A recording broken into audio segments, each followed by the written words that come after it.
Y entonces vamos a contar un poco de este enfoque de medir y evaluación de impacto en la cadena de suministro. Como dijo Alicia, las preguntas son todas bienvenidas. Ojalá que estén bien activos por el chat para que después de las presentaciones mía y de Diego podamos interactuar y discutir harto.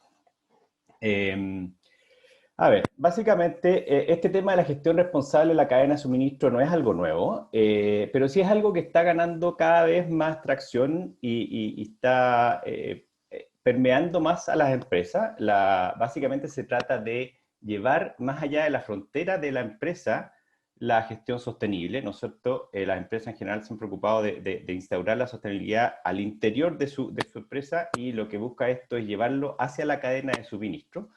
Y esto está explicado por varios factores, ¿no es cierto? Hoy día hay mucho mayor transparencia e información y por lo tanto lo que ocurre en la cadena de suministro hoy día se sabe de forma mucho más rápida y transparente a lo largo del mundo, ¿no es cierto? Y por lo tanto ya no se puede mantener ni escondido ni desinformado al público. Hay mucho mayores expectativas de los clientes y los clientes quieren saber la manera en que se produjo un bien o se gestiona un servicio. Hay cada vez mayores normativas y regulaciones que exigen que las empresas se preocupen de lo que está pasando en su cadena de valor, ¿no es cierto? Y que las condiciones en que se producen sus productos o servicios sean óptimas. Se hace también por un mecanismo de gestión de riesgo, hay mucho mayor activismo y hay organizaciones de la sociedad civil que están empujando por transparencia y por más acciones que tienen que ver con la gestión de la cadena de suministro.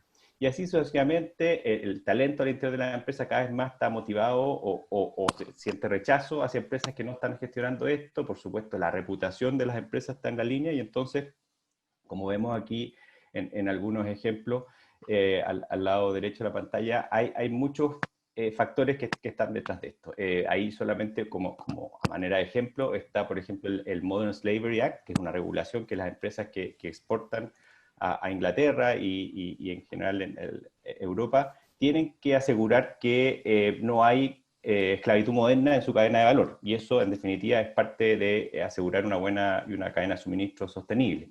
Ese mapa que se ve abajo es una herramienta interactiva que Marks Spencer ofrece para que los compradores puedan saber dónde están fabricados sus productos. Y entonces uno pincha un producto y puede saber dónde fue fabricado y hay una trazabilidad de la cadena de suministro.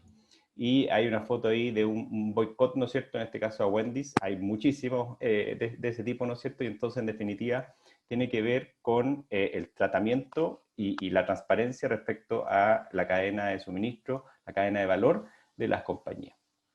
Y la manera en que las compañías adoptan este enfoque de construir una gestión sostenible en su cadena de suministro, generalmente tiene una combinación de, por un lado, ciertos apoyos hacia estos proveedores y, por otro lado, la exigencia de ciertos estándares o requerimientos mínimos hacia los proveedores. Entonces, por un lado, los apoyos, muchas veces acá en Chile y en otras partes se da el pronto pago, ¿no es cierto? O facilidades o un pago mucho más rápido de lo normal a empresas de menor tamaño, empresas más vulnerables.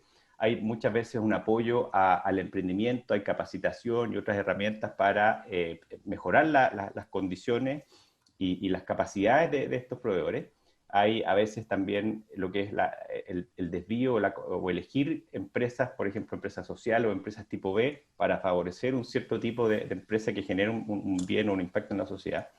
Y por otro lado, muchas veces también hay ciertas expectativas de un cumplimiento básico, normativo, legal, hay monitoreos de salud y seguridad, requerimientos y chequeos que en definitiva buscan asegurar que los proveedores están haciendo lo correcto, digamos, y cuando se les hace difícil, apoyarlos en esa gestión. Ahí en el lado derecho tenemos el ejemplo de ASA, ¿no es cierto? Una empresa chilena de producción de acero, que en cuanto, por ejemplo, a pago es bien notable lo que hace. Ellos, a ASA le interesa tener una diversidad de proveedores de chatarra, y esos proveedores de chatarra suelen ser pequeñas y medianas empresas, incluso minoristas, chatarreros, ¿no? Que entregan en su pequeño camioncito, etcétera, empresas muy pequeñas, y ellos les pagan no solamente menos de 30 días, por supuesto menos de 30 días, al 84% les pagan en menos de 48 horas, y a los más pequeños, a los minoristas, les pagan durante el día. Entonces, es un muy buen ejemplo, digamos, de condiciones de pago que están customizadas, ¿no es cierto?, adaptadas a la realidad de tus proveedores y que les genera un provecho al proveedor y también refuerza la estrategia de abastecimiento de la compañía. Y entonces, esos son el tipo de acciones que generalmente se toman, ¿no es cierto?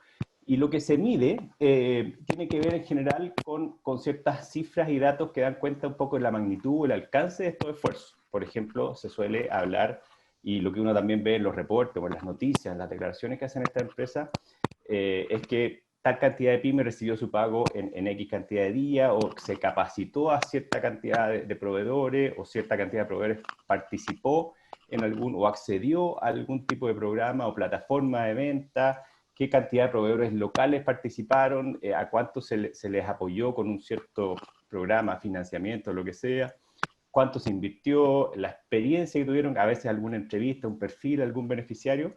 Y todos esos datos, en definitiva, son muy buenos porque permiten, en el fondo, entender lo que pasó y uno puede intuir que tiene un impacto muy positivo en esos proveedores, en esa cadena de valor.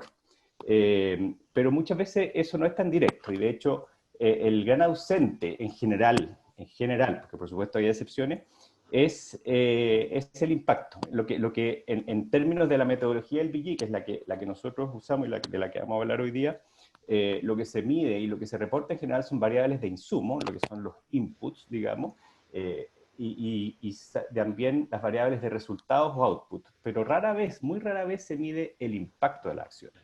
Y el impacto básicamente lo que da cuenta es el cambio que se generó gracias a estos esfuerzos, en este caso esfuerzos de abastecimiento sostenible, que es distinto del resultado, sino que es el cambio que eso generó. Y lo vamos a ver ahora en un poco más de profundidad. Y esos impactos es importante entender que no se refieren solamente a la sociedad en su conjunto, también es bueno medir el impacto en los mismos proveedores, el impacto en la misma empresa, que también es positivo y bueno de tenerlo claro. Y en definitiva, entender el cambio que se genera gracias a estos esfuerzos, y no solamente la magnitud de un cierto resultado o una cierta cantidad de personas o organizaciones beneficiadas. Entonces, de eso se trata esto, de, en el fondo, reforzar la importancia de medir el impacto, y vamos a ver ahora cómo hacerlo, por qué hacerlo y las ventajas que tiene. El modelo del BG, que de hecho es un modelo que se ha comentado antes. Nosotros hace un par de semanas tuvimos un webinar también con Acción Empresa hablando de este modelo en lo que se refiere a inversión social, pero este modelo es bien amplio y permite medir, digamos, diferentes aspectos del quehacer empresarial. En este caso vamos a hablar de la cadena de abastecimiento sostenible y este modelo también se presta para eso. Y lo que busca es, en el fondo, un modelo bien sencillo, que lo que distingue es inputs, outputs, impacto. Los inputs son básicamente qué es lo que se invierte, ¿vale? Es decir, los recursos que invierte una empresa para construir una cadena de suministro sustentable, incluyendo, por supuesto, en este caso, el gasto en proveedores que se hace como parte de un proceso de abastecimiento sostenible. Los outputs son, en fondo, la medida del resultado de lo que sucede, que generalmente tiene que ver con la cantidad o el tipo de actividades que fueron realizadas, los números que se alcanzaron de proveedores, de organizaciones, de capacitaciones, etc. En muchos casos pueden haber fondos apalancados, fondos que proveyeron terceros que fueron, digamos, atraídos hasta esta actividad. Ahora, la parte amarilla, ¿no es cierto?, es lo importante y lo que nos queremos concentrar hoy día, que son los impactos, ¿vale? Es decir, qué pasó, qué cambió, y los cambios estos ocurren ya sea en individuos o en organizaciones a corto y largo plazo como resultado de esta actividad. Entonces, en definitiva, eso es la importancia del impacto. Ahora, mediciones de impacto hay múltiples metodologías, ¿no es cierto? Y bajo ningún punto de vista nosotros afirmamos ser los únicos ni los mejores. Pero lo cierto es que hay un amplio rango de metodologías, desde las más sencillas hasta las más complejas, ¿no es cierto? Y las más sencillas tienden a adolecer de ciertas deficiencias y quedarse, digamos, en cosas muy básicas. Y las más complejas, hacia el lado derecho de la pantalla, si bien son muy buenas y muy completas, en general son poco amigables para el entorno empresarial. Y yo, gran parte de mi carrera la desarrollé en el entorno empresarial haciendo este tipo de cosas. Y lo experimenté en carne propia, que cuando uno quiere medir el impacto de algo y se va a una institución como las que miden, digamos, el impacto a largo plazo, es análisis de retorno social de la inversión o estudios de impacto socioeconómico, son estudios muy completos, bien largos, ¿no es cierto? Muchas veces toman varios años, son caros, etcétera. Entonces, se prestan más bien para grandes políticas públicas y otro tipo de cosas, más que para programas empresariales que en general tienen un timing más corto, se espera resultados a más corto plazo, etcétera. Y entonces, lo que pasa en general en la empresa es que el punto óptimo está más bien al medio. Es difícil irse a una metodología muy sofisticada, tampoco es bueno quedarse con algo demasiado básico, por lo tanto, ese punto al medio es donde nosotros vemos que es más bien óptimo, y ese es precisamente el área de enfoque de esta metodología, que busca ser un punto medio sin ser demasiado compleja, pero tampoco sin ser demasiado simplista, en encontrar una herramienta que permita medir el impacto, gestionarlo de manera sencilla y fácil. Entonces, un poco más acerca del marco LBG. Este marco nace en el año 94, hace ya 26 años, y nació, fueron 6 empresas que se juntaron en Londres para buscar básicamente un estándar común que les permitiera medir y estandarizar la medición de sus inversiones sociales. Y se llamó originalmente el London Benchmarking Group, y de ahí la sigla LBG. Y por muchos años fue usado y empezó a crecer como un estándar y una métrica común para medir el impacto de las inversiones sociales de las empresas. Es una metodología que básicamente fue desarrollada por empresas y para empresas, y por lo tanto es bien amigable para el entorno empresarial. Pero a medida que las empresas se han dado cuenta que la manera que tienen de hacer un impacto positivo en la sociedad va mucho más allá de su inversión social, que está muy bien hacer inversión social, pero no es la única, a medida que en el fondo se fue, digamos, popularizando y creciendo el uso de otros tipos de herramientas para generar impacto social positivo, la misma metodología también fue creciendo. Y es por eso que hoy día de hoy esta metodología ya no solo incluye la parte de medición de impacto de la inversión comunitaria, que sigue siendo una parte importante, pero también incluye otros tipos de acciones que las empresas pueden llevar a cabo para generar un impacto positivo en la sociedad. Y entonces, hoy día, la metodología del BG mide o permite medir el impacto de la inversión comunitaria, permite medir en naranjo ahí los impactos de la innovación comercial con impacto social, vale decir, cuando yo desarrollo productos o servicios que tienen un impacto social positivo, y permiten medir lo que nos convoca hoy día, las adquisiciones con impacto social, vale decir, la cadena de valor, de suministro, y cómo yo a través de esa cadena genero un impacto social positivo.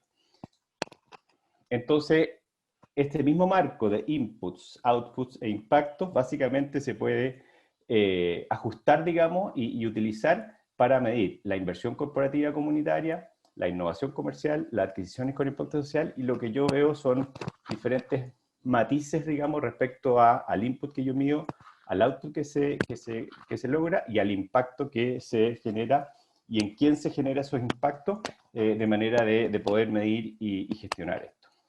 Entonces, la esencia, digamos, de la metodología es esa. Ahora, ¿qué es lo que se mide? Súper importante entender que, en el fondo, si vamos a utilizar una herramienta, sea esta o cualquier otra, para medir el impacto de nuestros esfuerzos de construir una cadena de abastecimiento sostenible, es muy importante validar qué es lo que estamos midiendo y ir más allá de lo que se puede apreciar y de la primera apariencia, ¿no es cierto? De hecho, esta metodología del BG lo que sugiere es que se aplique un test de legitimidad, que básicamente busca validar que lo que se está considerando como un esfuerzo de abastecimiento responsable efectivamente sea una acción de abastecimiento responsable y no sea otra cosa.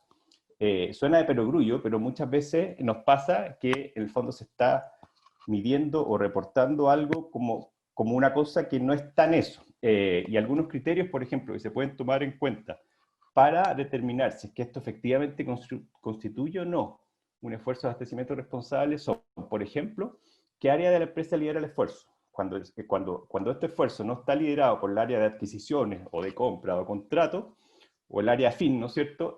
Muchas veces puede parecer o puede sonar a abastecimiento responsable, pero es más algo que tiene que ver con una inversión comunitaria, con una filantropía, que no es malo, por supuesto, quiero aclararlo, pero probablemente no está entrando al corazón de la cadena de suministro de la compañía, porque si así lo fuera, estaría liderado por el área que está precisamente a cargo de eso. Cuando, por ejemplo, esto se hace por una obligación legal o contractual, probablemente tampoco sea algo que podamos, digamos, medir o contar como un esfuerzo más allá de lo que me exige la ley, ¿no es cierto?, que sea algo muy digno de hacer notar de abastecimiento responsable. También, en el fondo, la permanencia en el tiempo, si es algo recurrente o puntual, son tipos de indicadores que nos permiten saber si es que efectivamente estamos ante un esfuerzo real, digamos, de una compañía de hacer algo que vale la pena medir y gestionar o no tanto.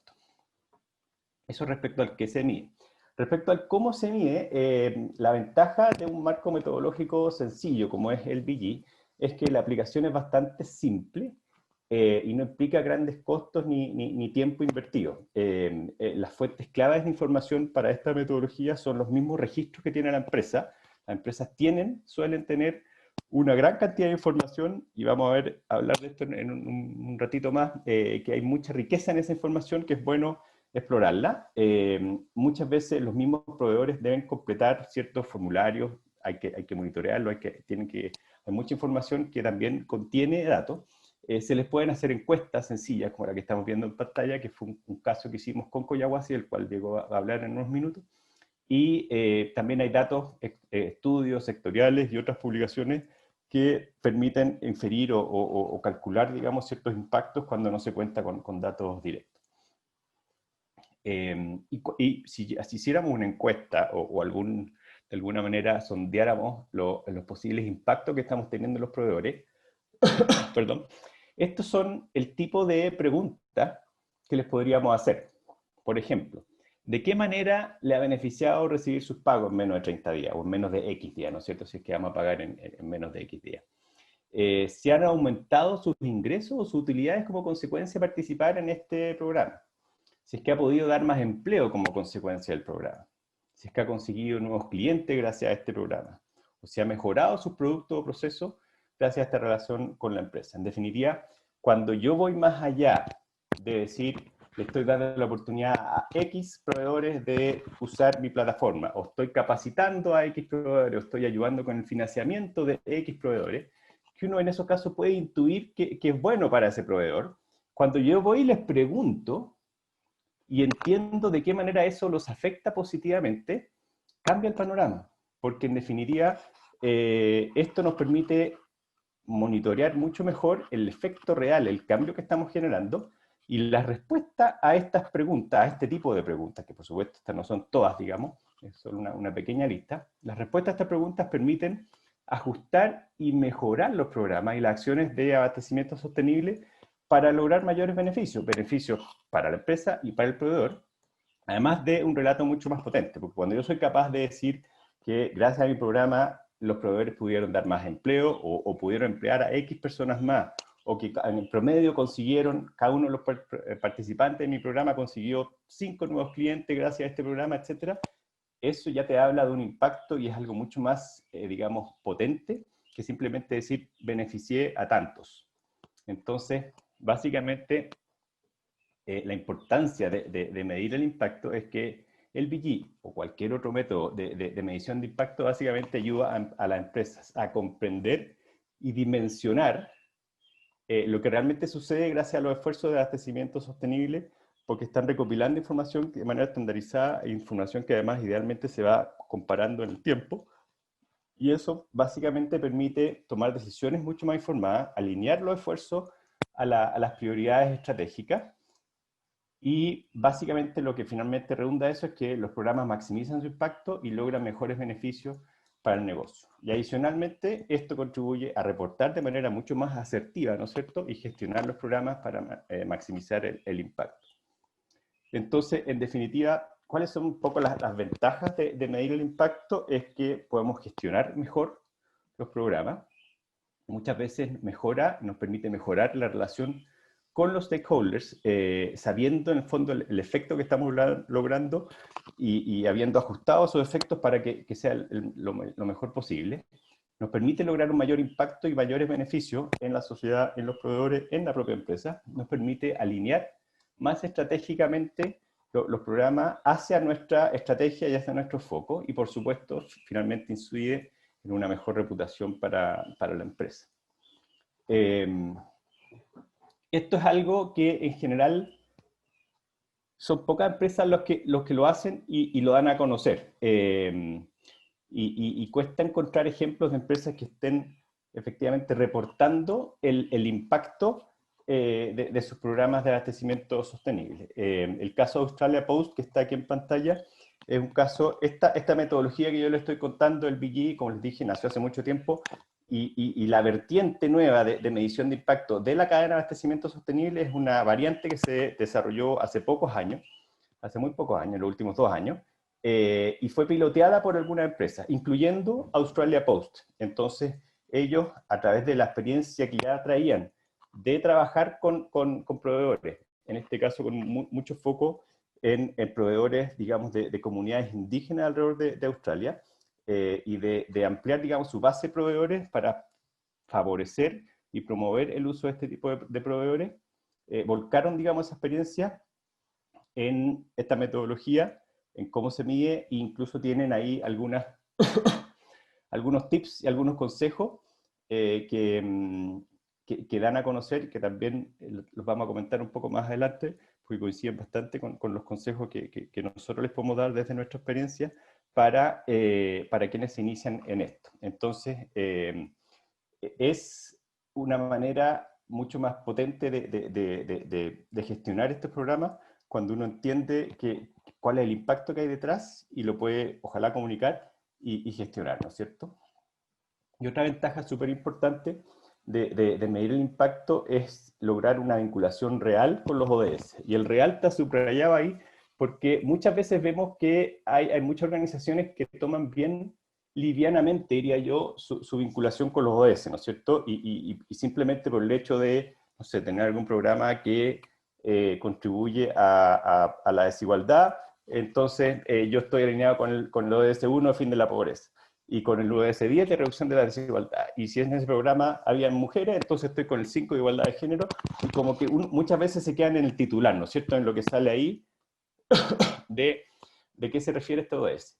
En realidad, detrás de los ODS, ¿no es cierto?, todos sabemos que hay ciertos indicadores, ciertas métricas bien concretas, y esos son indicadores de impacto. Lo que hay detrás de cada uno de estos 17 ODS son metas y objetivos bien concretos que tienen que ver con ciertos impactos que se quiere lograr en términos de calidad de vida, de reducción de porcentaje de brecha, de un montón de variables, ¿no es cierto?, que están bien definidas respecto a lo que se quiere lograr. Y cuando uno mide el impacto de sus programas, puede efectivamente determinar si está o no contribuyendo de verdad, no solo si hay una alineación temática, por así decirlo, sino que de verdad contribuyendo hacia una de las métricas específicas de los objetivos de desarrollo sostenible, y por lo tanto la vinculación que uno puede declarar y afirmar es mucho más real y basada, digamos, en la realidad y en la verdad respecto a un programa y su aporte hacia uno de ese concreto versus simplemente una afinidad temática con los ODS, ¿no es cierto? Ya cerrando, básicamente los consejos que nosotros les podemos dar desde la experiencia de aplicar esta metodología. Lo primero, yo creo que es bien claro y es una frase bien conocida, ¿no es cierto? Lo que no se mide no se puede mejorar.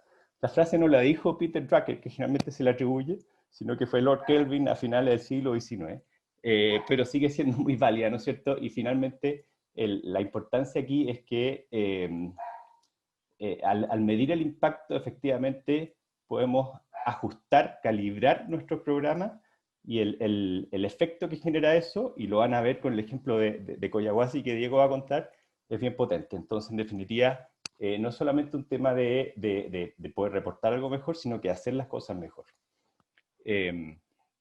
Segundo, es vital que el área de compra o abastecimiento, o como se llame en cada empresa, juegue un rol esencial en estos programas. O sea, esto no puede ser algo que lidere otra área, que no sea el área que tiene que ver precisamente con la cadena de suministro de la compañía. Cuando no es así, suelen ser esfuerzos que viven poco tiempo, que tienen no tan buenos resultados, por muy bien intencionados que sean, la verdad es que no logran permear y no logran ingresar al ADN de los procesos de la cadena de suministro.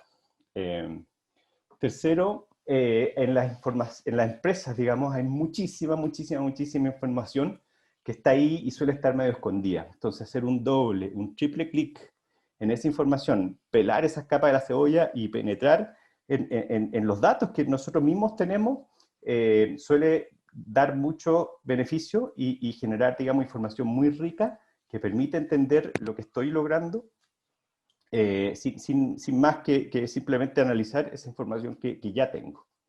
Lo cuarto, obviamente esto tiene que estar vinculado a la estrategia de la empresa, no puede ser un esfuerzo aislado, no debe ser un esfuerzo aislado, y tiene que finalmente entenderse como un esfuerzo que refuerza, potencia el objetivo y la estrategia de la compañía, y no es algo que la distrae de, sino que le ayuda a conseguir ese objetivo. Y es algo que también vamos a ver muy claramente en el caso de Collahuasi, como esto está, en el fondo, un programa que está concebido al interior dentro del ADN de la compañía. Hay que tener también en cuenta y tener la paciencia, ¿no es cierto?, y la sabiduría para ir de a poco. En este tipo de cosas no se puede llegar y rehacer todo. La idea y la experiencia es que es mejor ir avanzando de a poco, hay que ir instalando ciertas competencias, hay que generar, digamos, ciertas quick wins, ciertas ganancias, con eso ir convenciendo internamente de que esto sí es posible, que es positivo, y ir de a poco creciendo con paciencia. No esperen revolucionar su cadena de suministro de la noche a la mañana, porque probablemente no les va a ir bien. Y por último, no reinventen la rueda. Hay hartos recursos y lineamientos disponibles para el mundo. Hay una ISO, ¿no es cierto?, que tiene que ver con abastecimiento sostenible, y entonces no es necesario, digamos, hacer una cosa de cero, sino que es buscar los recursos que ya hay y apalancarlos. Y a propósito de recursos, ¿no es cierto?, esta misma metodología del BG es una metodología que tiene bastantes recursos abiertos al público. Los dos sitios web que están ahí en pantalla tienen más detalle y más manuales y otras informaciones a los que se puede acceder públicamente. Por lo tanto, ahí se los dejo para que puedan acceder. Y si es que no acceden en la próxima semana, les dejo pasado el aviso que esta metodología va a cambiar de nombre. Se va a dejar de llamar el BG y va a pasar a adoptar este nuevo nombre, que es Business for Societal Impact, B4SI, en 2021. Así que si en algunos meses más ya no encuentran el BG, pero encuentran esta otra, sepan que es lo mismo, que simplemente cambió de nombre, y ese cambio de nombre tiene que ver un poco con esta metodología y esta visión más amplia de la medición de impacto a lo largo de toda la esfera de acciones posibles de la compañía. Eso es respecto a, en el fondo, nuestra visión de la importancia de medir el impacto, y lo dejo hasta aquí para que Diego cuente su ejemplo, y feliz de tomar todas las preguntas que tengan al final. Muchas gracias, Germán, por todo el contexto que nos entregaste. Y ahora, Diego, te dejo a ti, por favor, para que compartas entonces con todos nosotros tu experiencia práctica en Collahuasi. Perfecto. Ahí ya se ve, ¿cierto? Se ve perfecto, Diego. Gracias. Bueno, partir agradeciéndote, Alicia, Marcela, por la invitación y por la oportunidad de mostrarles algunos de los resultados que hemos tenido con esta metodología en el trabajo que hemos hecho con Corporate, y también contar lo que es Collahuasi. Creo que también es una buena oportunidad de hacerlo. Voy a tocar 5 temas. Voy a detener algunos minutos en explicar qué es lo que somos nosotros, cómo gestionamos nuestros riesgos en nuestra empresa, los resultados que hemos tenido, y al final voy a contar el caso que estuvimos trabajando con la metodología del BG, con Germán y su equipo, ¿ya? Bueno, si no lo saben, Collahuasi es la segunda minera más grande del mundo en producción de cobre. Estamos en el altiplano de la región de Tarapacá, ubicados sobre los 4.000 metros de altura, más o menos unos 200 kilómetros de Iquique. Nuestra empresa, los dueños son en un porcentaje Anglo American, que tiene el 44%, Glencore el otro 44%, y hay un consorcio japonés liderado por Mitsui que tiene el 12% restante. Tenemos dos rasgos, el de Ujina y el de Rosario, ambos están sobre los 4.000 metros de altura, y tenemos una vida útil probablemente de unos 80 años más para poder seguir trabajando. Nuestra dotación es bien acotada, tenemos del orden de 2.000 trabajadores propios y 3.200 contratistas, lo que nos ha permitido a través del tiempo ser bien productivo. Es una dotación bien justa. En La Faena tenemos dos campamentos, tenemos una planta concentradora, una planta de lixiviación que en este momento está detenida. Tenemos un mineroducto que es el que se ve ahí y que recorre desde nuestra operación ahí en el altiplano hasta el sur de Iquique, donde tenemos un puerto. Y ahí en el puerto recibimos el concentrado, lo filtramos, extraemos un poco de molibdeno y embarcamos y enviamos por camiones a distintas fundiciones de Chile y el mundo nuestro concentrado de cobre. Como les contaba antes, Collahuasi es probablemente una de las, en términos de resultados, la segunda minera que produce más cobre en el mundo, y sus yacimientos son bien únicos. Estamos dentro de las 5 mineras con más reservas, y esto nos permite trabajar sin problema por los próximos 80 años.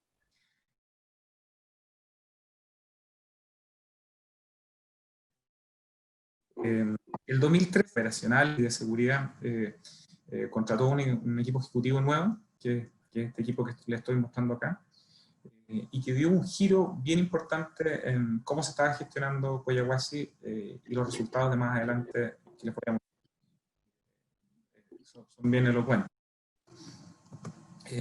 Dentro de lo que hizo este equipo fue cambiar el propósito, y el propósito es lo que sale ahí, porque somos mucho más que cobre, lideramos con pasión un negocio de excelencia para construir una sociedad mejor. Y me quedo con eso último que dice, que es construir una sociedad mejor, y algo que de verdad estamos convencidos de que nuestra empresa aporta mucho a la sociedad, y los resultados que voy a mostrar más adelante dan prueba de ello.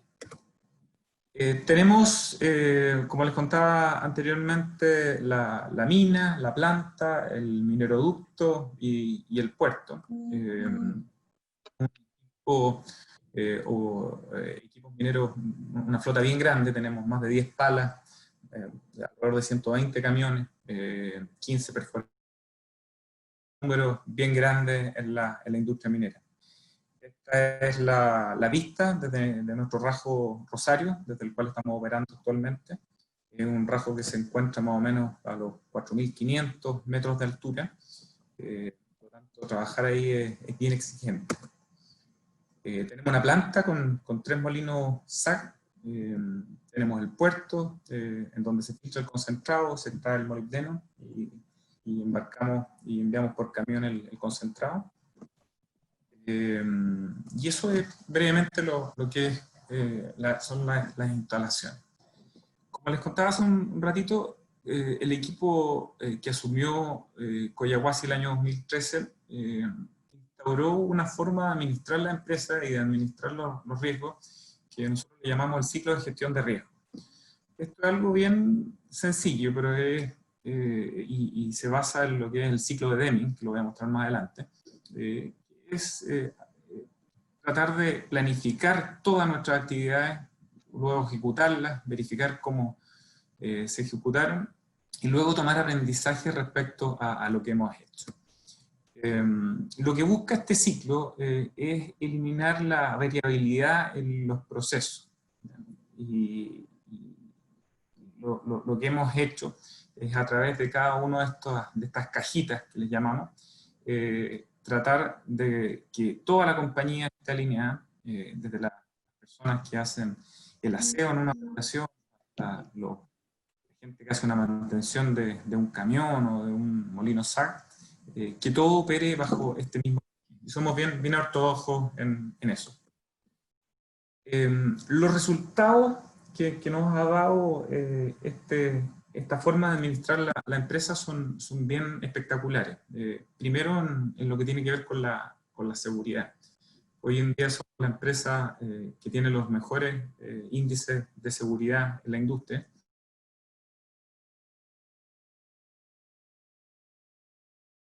Hay menos accidentes, hay menos variabilidad en los procesos. La producción fluye mejor y nos permite concentrarnos en ella. Acá hay un gráfico bien clarito que muestra que a menor tasa de accidentabilidad hemos podido ir aumentando la productividad y mejorando una serie de indicadores que medimos de manera bien permanente. Este es probablemente el gráfico sobre el cual estamos más orgullosos y que muestra resultados realmente inéditos en la industria minera. Ahí se muestra la evolución que ha tenido la compañía en estos 8 o 9 años, desde el 2012, donde tuvimos hartos problemas operacionales, y a partir del 2013 que asume este nuevo equipo directivo y que logra estos resultados en seguridad, que son realmente espectaculares, en producción, en productividad y en costos operacionales. Estos números son realmente únicos en la industria minera y estamos muy orgullosos de ello. Un doble clic, acá les estoy mostrando lo que es la evolución de los costos. Y el contar con una empresa más productiva, de costo más bajo, nos permite afrontar de mejor manera los vaivenes que tiene el precio del cobre. Lo que se ve abajo es, voy a poner el láser acá, es la curva de costos de la industria, y mientras más hacia la izquierda estemos, más vamos a poder sortear, o de mejor manera vamos a poder sortear la volatilidad que tiene el precio del cobre. Cuando partimos en el año 2012, nosotros estábamos en el tercer, cuarto cuartil, y gracias a este esfuerzo gradual, pero permanente, nos hemos ido situando en este primer cuartil, que nos tiene muy contentos. Hemos hecho esfuerzos importantes también en lo renovable. Toda nuestra energía a partir de abril de este año es renovable, viene de fuentes hídricas, eólicas y solares. Respecto al consumo de agua, nos hemos vuelto muy productivos. Estamos reutilizando el 80% del agua en nuestros procesos y estamos en este momento ejecutando los primeros pasos de una desaladora que nos va a permitir tener independencia hídrica. Por el lado comunitario, también hemos tenido buenos resultados. Nosotros apoyamos a varios colegios y tenemos una fundación educacional, en este caso el Liceo Bicentenario de Alto Hospicio, un ejemplo espectacular de cómo hemos podido volver este liceo un liceo de excelencia, en donde la cantidad de matrículas aumenta año a año y los resultados, los distintos índices también han ido mejorando. Algunos de los alumnos de este liceo han terminado trabajando en Coyahuasi y eso también nos tiene muy contentos. Este también fue una iniciativa bien bonita que hicimos el año pasado tras el estallido social. Pudimos apoyar a más de 300 empresas MIPE, que habían sufrido el cierre o el daño de sus locales, y pudimos entregarles un impulso para que se pudieran volver a parar.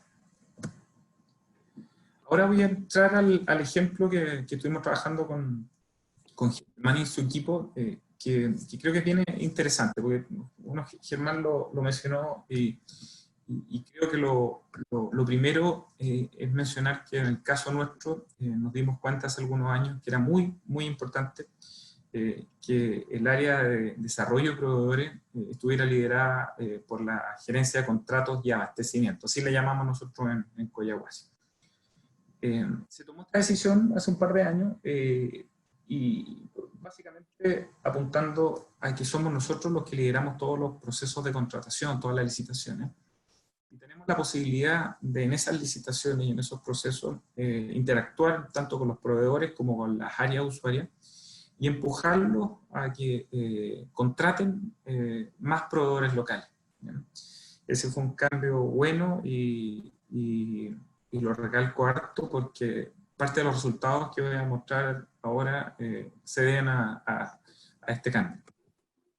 En resumen, el trabajo que hicimos con Corporate Citizenship fue bien simple, eso es lo que quiero destacar. Uno puede entrar acá a modelos bien sofisticados o más básicos. Este fue un análisis rápido y bien directo, en donde Germán y su equipo se metió en todo lo que era nuestro OPEX y CAPEX del año 2017 y 2018, lo desglosó por tipo de gasto, tipo de proveedores, y empezó a hacer estos dobles y triples clics para ver qué oportunidades teníamos dentro de nuestra cartera actual. Hicimos una encuesta, esta encuesta se la enviamos a 200 proveedores, eso fue también un proceso rápido, lo hicimos ahí con SurveyMonkey, y los resultados de esa encuesta mostraron algunos hallazgos bien interesantes que nos permitieron tomar decisiones rápidas que nos permiten mostrar algunas cosas bien interesantes. Por ejemplo, nos dimos cuenta que efectivamente habían en esta muestra 44 proveedores que tenían domicilio en la región, que es la definición típica que se usa en la industria para hablar de los proveedores locales, pero habían muchos más proveedores que generaban impacto local. Una cosa es que la casa matriz, que el root de la empresa esté en la región de Tarapacá, y otra es que una empresa de afuera, internacional, local, opere con nosotros y se instale a través de una sucursal en la región de Tarapacá y de esa manera contribuya a mejorar el bienestar de la región. Cambiamos nosotros nuestra definición de proveedor local y incorporamos una escala intermedia, que es la que se muestra acá en el punto 2. Tenemos el proveedor local, que es efectivamente el proveedor que tiene su casa matriz en la región de Tarapacá, que nosotros lo veníamos siguiendo hace mucho tiempo ese número, y generamos esta escala de proveedor local mixto, que es un proveedor que tiene su casa matriz fuera de la región de Tarapacá, pero que se instala con una sucursal y que de esa manera genera empleo en la región. Y por otra parte seguimos con la definición de proveedores externos o de otras empresas. Una de los hallazgos que salieron de la encuesta que hicimos y que nos permitió tomar una decisión bien rápida fue la posibilidad de que pudiéramos mejorar el pago a nuestros proveedores. Desde el año pasado nosotros le estamos pagando a los contratistas a 14 días. Y otra cosa que también fue muy interesante y que ha sido súper valorada por los proveedores es que reemplazamos la boleta de garantía que se le pide a nuestros proveedores por una póliza de garantía. Fuimos los primeros en hacer esto en la industria minera. Hicimos un contrato con Suria. Ellos analizaron nuestro historial de uso o de ejecución de boletas de garantía y en función de eso nos hicieron una oferta paraguas muy competitiva. Y lo que estamos haciendo ahora es que los proveedores ya no nos entregan una boleta de garantía, sino que van donde Sura, generan una póliza de garantía, de esa manera no ocupan sus líneas y acceden a tasas de interés muy debajo de lo que accedían antes. Estamos bien orgullosos de esta iniciativa y ha sido muy agradecida por los proveedores. Bueno, al mostrar algunos de los resultados o de impacto ya en el año 2018 versus el año 2019, vemos que la cantidad de proveedores aumentó, Esto en el universo que yo les comentaba recién de empresas locales y locales mixtas, cerca de un 10%. Y el monto también aumentó de manera muy considerable. Estamos hablando de un incremento de un 30%, y de montos que son bien significativos. O sea, estamos hablando acá de gasto en proveedores locales del orden de 190 millones de dólares. Si consideramos los mixtos, llegamos a los 500 millones de dólares al año. Y esto obviamente tiene un impacto enorme en lo que es la región de Tarapacá y en Chile. Acá yo estoy mostrando que el impacto que tiene Collahuasi en el PIB de Chile es de más o menos un 1,2%. En Tarapacá llegamos a un 32%, 35%, y si consideramos los efectos multiplicadores que han calculado ahí el Banco Central con el Consejo Minero, esto probablemente llega a un impacto en la región que tiene Collahuasi del orden de un 50%. Lo que nos permite ser una empresa muy, muy relevante para la región y generar un valor económico distribuido enorme. Ahí se ven algunos de los números, pero la contribución económica directa es del orden de 2.100 millones de dólares, y si consideramos este efecto multiplicador, llegamos casi a los 3.500 millones de dólares al año. Los próximos pasos, y este doble clic, o tercer clic que estamos avanzando ahora, dar un foco en la empleabilidad regional. Como les decía, nosotros somos los que lideramos los procesos de contratación y de compra, y lo que queremos avanzar ahora es que los proveedores que participan en esos procesos nos puedan demostrar que están haciendo esfuerzos para que la empleabilidad local sea de cada vez mayor. Estamos avanzando también muy fuertemente en lo que es la economía circular. La economía circular tiene varias ventajas, y una de ellas, en línea con lo que hemos estado conversando, es que tiende a ser muy local, porque las empresas locales se vuelven más competitivas. Otro tercer punto que estamos viendo es lo que tiene que ver con contratos de reparables. Hemos avanzado este año fuertemente en la firma de contratos con empresas que reparan nuestro equipo y componentes. Y muchas veces lo que se hacía es que todas estas cosas se reparaban en el clúster natural que hay en el norte de Chile, que es Antofagasta, y estamos instando a las empresas a que estas reparaciones se hagan en la región y que se instalen en la región, y de esa manera podamos dejar un mayor impacto en Tarapacá. Y lo último, que este es un tercer clic bien interesante, es que estamos metiéndonos en la estructura de nuestros contratistas para ver cuánto ellos están contratando localmente, y lo que queremos apuntar durante los próximos meses es empujar a que cada uno de nuestros contratos principales contraten también más local, y traten de replicar algunas de las buenas prácticas que creemos que hemos instaurado. Esos son, de manera bien breve, Alicia, Marcela, la experiencia que hemos tenido con Corporate.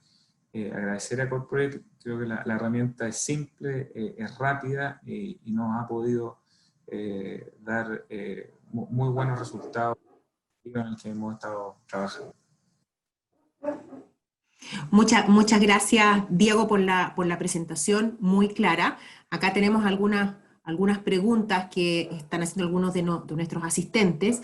Específicamente, tú mencionaste el tema de la clasificación de proveedores que ustedes hacen. Entonces acá Hiromi Komatsu de Transelec nos pregunta que es cómo se aseguran de que se trate de un proveedor local.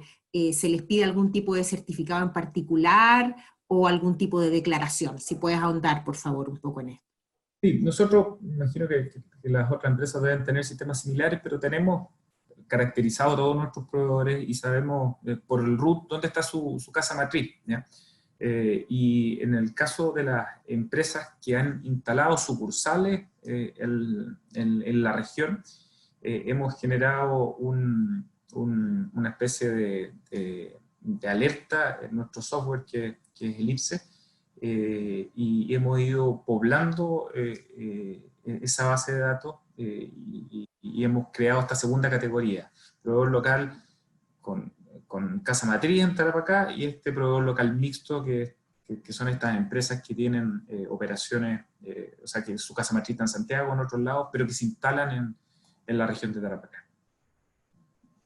Perfecto, muchas gracias. También nos pregunta Francisco Blanco de que cuál es si puedes ahondar un poco más en esto de la póliza de garantía.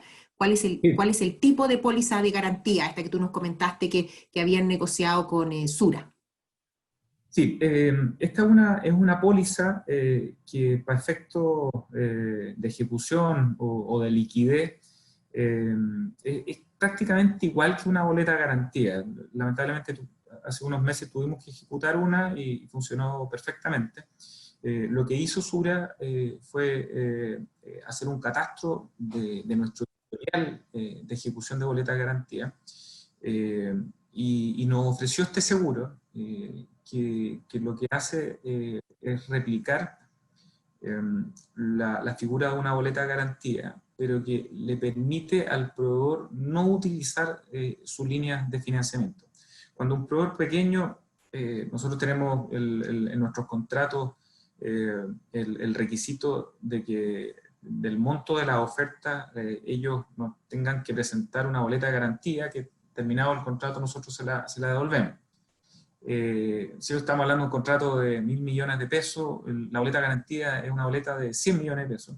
Y para proveedores medianos o pequeños, inmovilizar 100 millones de pesos es muy costoso, y más que costoso, porque hay un costo financiero, les quita mucha flexibilidad. La póliza tiene la ventaja de que Sura no les pide eso, y le ofrece, dependiendo del tamaño del contrato, tasas súper competitivas. Creemos que ha sido una de las medidas que nos ha dado mejores resultados. Los proveedores nos han agradecido mucho. Y si bien no tenemos una forma de medir el impacto, la gracia de esto es que se nos devuelve, porque los procesos de licitación terminan siendo procesos más competitivos, porque ahora los viejos, como decimos nosotros, al momento de presentar sus ofertas pueden ser más competitivos, y eso se traduce obviamente en valores para nosotros más económicos. Muchas gracias. También acá nos pregunta Lorena Herrera, ¿cuál es la forma que tienen para graduar los requerimientos a los proveedores? Específicamente a las pymes, nos pregunta Lorena. Es decir, el traspaso de la gran cantidad de requerimientos que tienen empresas como ustedes, que son de la gran minería, versus la capacidad que tienen las pymes para poder adoptar estos requerimientos y hacer viable la participación de ellos en la cadena de abastecimiento de ustedes, Collahuasi. Nos pide si por favor pudieses describir con un ejemplo de medición la herramienta referenciada también. Bueno, efectivamente, al menos no en el corto plazo. Nosotros no esperamos que se instale una empresa en Tarapacá a fabricar CAEX o pala eléctrica o molino SAC. Estamos conscientes de que eso es muy difícil. Pero como comentaba Germán, este es un proceso gradual, y en la medida en que los proveedores locales se van especializando, van trabajando más con estas empresas grandes, podemos ir desarrollando nuestros proveedores y empezar a ejecutar labores cada vez más complejas. Yo te diría que es un trabajo lento, muy de mano con la operación, ya que es la operación la que finalmente participa en las evaluaciones económicas y técnicas, y son ellos los que validan que estas empresas locales estén en condiciones de ofrecer un servicio al nivel que nosotros requerimos. Es un trabajo largo porque hay que acompañarla, hay que mostrarles cómo trabajamos nosotros, y eso requiere recursos de tiempo. Pero estamos contentos y creemos que vamos por re buen camino. También Paulina Musalem te está preguntando, Diego, si puedes ahondar un poco más en la medición del impacto en el PIB, dice, porque dice que ella asume que ese es el modelo de insumo-producto. Entonces dice, Sí, cada cuánto tiempo actualizan los resultados, si lo tienen digitalizado a nivel de regiones, y si incluye también el impacto inducido. sí, es efectivamente en base a la matriz de insumo-producto. Lamentablemente puede que me equivoque en el año, pero me parece que la última actualización que se hizo de este multiplicador se hizo el año 2010 y nosotros seguimos utilizando eso, ¿ya? Así es que eso nosotros consideramos la matriz insumo-producto y el multiplicador que se estableció en esa época, que es de 1,67, creo que. Perfecto. Y respecto a lo que te preguntaba también Paulina, si lo tienes digitalizado a nivel regional y si incluyes también el impacto inducido. Lo tenemos, nosotros gestionamos nuestra empresa a través de un ERP que se llama Elipse, y algunas de estas cosas las tenemos mapeadas, pero hay harto Excel y trabajo cada vez que hacemos esto. Así que es un área en donde tenemos que seguir avanzando. Perfecto. También María Loreto Silva había preguntado, esta es una pregunta para ambos, para ti, Germán, y para ti, Diego. Dice que ¿cuáles son los beneficios para la empresa de gestionar la cadena de suministro? Más allá de solamente responder a las expectativas de los stakeholders o la gestión de la reputación. Específicamente nos pregunta, ¿qué tanto se ven los resultados o impactos económicos? Por el hecho de trabajar, obviamente, con la cadena de suministro. Parto yo y después le paso a Germán, pero este año con la contingencia del COVID nos hemos dado cuenta de lo importante que es trabajar con proveedores locales. Estamos conscientes de que efectivamente esto genera externalidades positivas para la región, pero esto es fruto de esta mejora continua que yo les mostraba, que es el ciclo de gestión de riesgo, y nos hemos dado cuenta que esto también es una decisión racional y que nos permite tener mejores resultados operacionales. Por lo tanto, les contaba recién respecto a la contingencia COVID, las barreras sanitarias nos han hecho que la cadena de suministro se vea realmente más complicada, y eso ha empujado a que operemos con más proveedores locales, que algunas cosas que estábamos haciendo en Antofagasta o en Santiago ahora se hagan localmente, y eso mejora los plazos, reduce la contaminación, en los tiempos de respuesta de manera efectiva. Por lo tanto, es un resultado concreto, medible, y que llega a la última línea del negocio. Germán. Sí, básicamente ahí solo reforzar que en definitiva la importancia aquí es que esto esté alineado con el negocio, ¿no? O sea, esto no es un esfuerzo filantrópico o caritativo, digamos, que está muy bien que las empresas lo hagan, sino que es un esfuerzo que apunta a reforzar los procesos comerciales y la operación de la compañía. Y en la medida que se encuentra la manera de hacer eso de una forma en que efectivamente genere un beneficio o una externalidad positiva en la sociedad o en estos proveedores, ahí es donde efectivamente se dan los beneficios económicos de menores costos, de ampliación de una base de proveedores, de disminución de riesgos, como mencionaba Diego, de aumentar también la oferta de productos o servicios que yo puedo contratar con estos proveedores o que puedo a su vez vender, ofrecer en el mercado, etcétera. Entonces, cuando se hace esto alineado a la estrategia y se encuentra la manera de vincular esa estrategia de la compañía con el abastecimiento, sin duda que sí existen muchos beneficios, que van mucho más allá de la reputación o de responder a ciertas expectativas, sino que tienen que ver con beneficios concretos y números como los que mostraba Diego. O sea, Collahuasi es un súper buen ejemplo. Collahuasi lleva años trabajando y haciendo esfuerzos por mejorar, digamos, su relación y la participación que tienen los proveedores locales en su gestión, y los números que mostró Diego de costos, de productividad, etcétera, demuestran que eso no fue en contra de ese esfuerzo, sino todo lo contrario, fue un factor, digamos, que ayudó a gestionar también y a lograr esos resultados. Por lo tanto, qué mejor evidencia que eso. Muchas gracias, Germán.